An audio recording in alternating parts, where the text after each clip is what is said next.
Hey, I want to show you a simple tool that helped us as parents, but might help you as well as a teacher or a parent in your classroom, helping kids deal with difficult situations. For us, um, we just called it trouble. You know, kids felt that there was either they were in trouble or we as a family were in trouble. Something had happened that was kind of difficult for us, and it's actually four big questions that we use.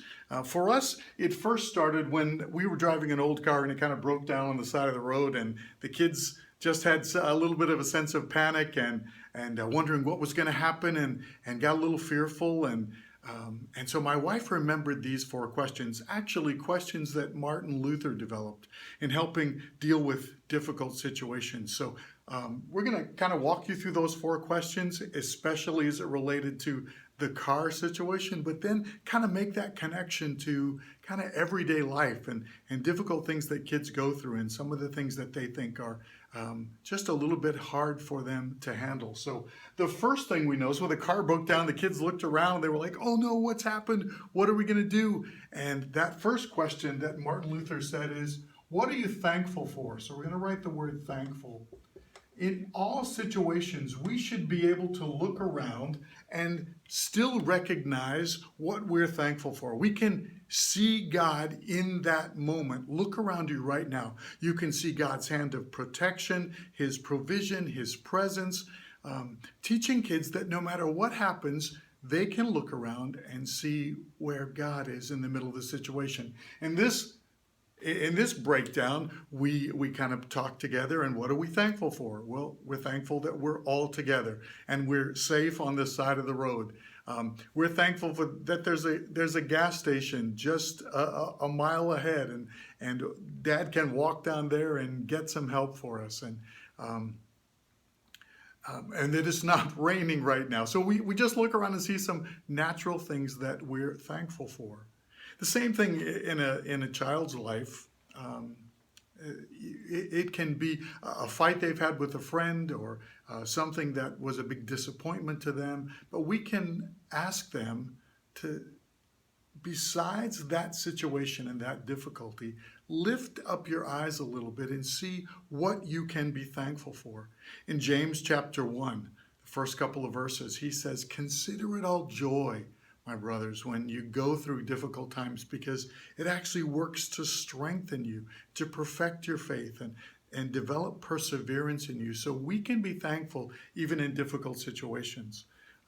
That helps kids get their eyes above the situation and begin to focus on God and maybe even what God is doing in that situation. So the second thing then is, what do you regret? What are you sorry for? What mistake or sin has brought you to this place? So it's meant to start looking back just before this incident, just down the road a bit. Maybe what did we do wrong? In our situation, well, we ignored the little check engine light.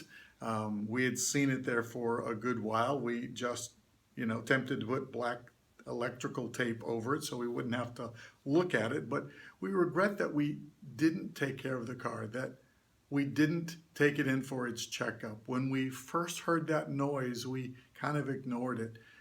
We had some regrets, right? So in a situation for kids, you ask them, so what do you regret when that fight with your friend?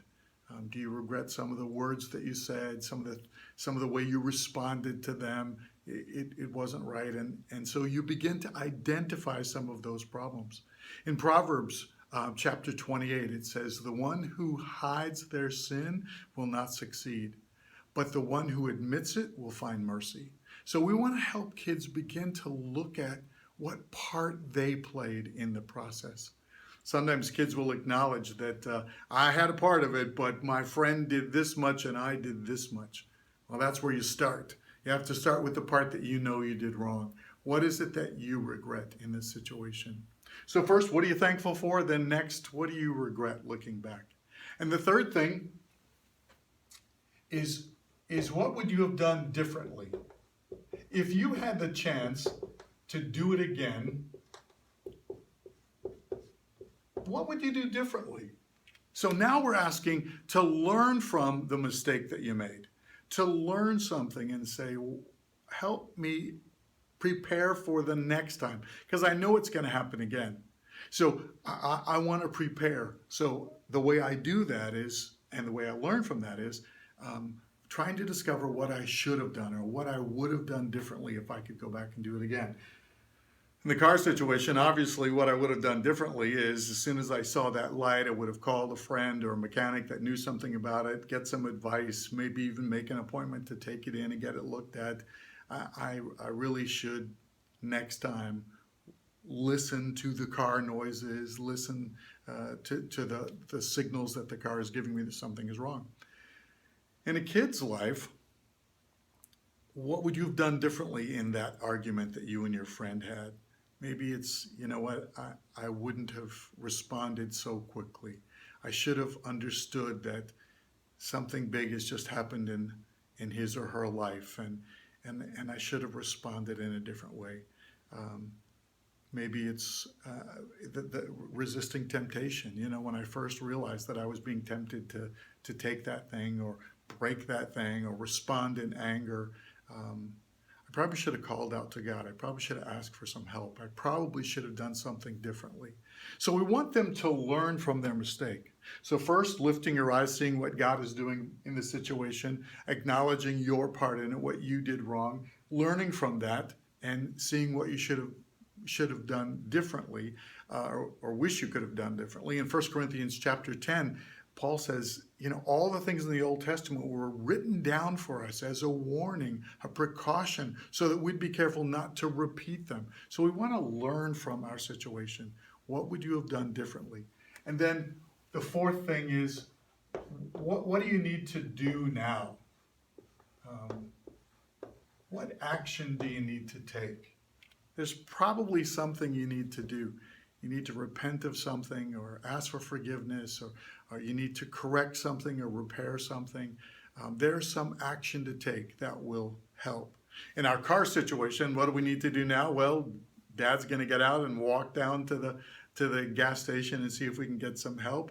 Kids are going to sit and encourage one another. They're going to pray for some help.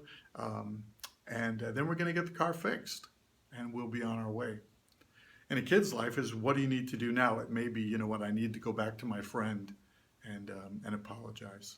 And I need to replace that toy that I broke when I snatched it away and threw it on the ground.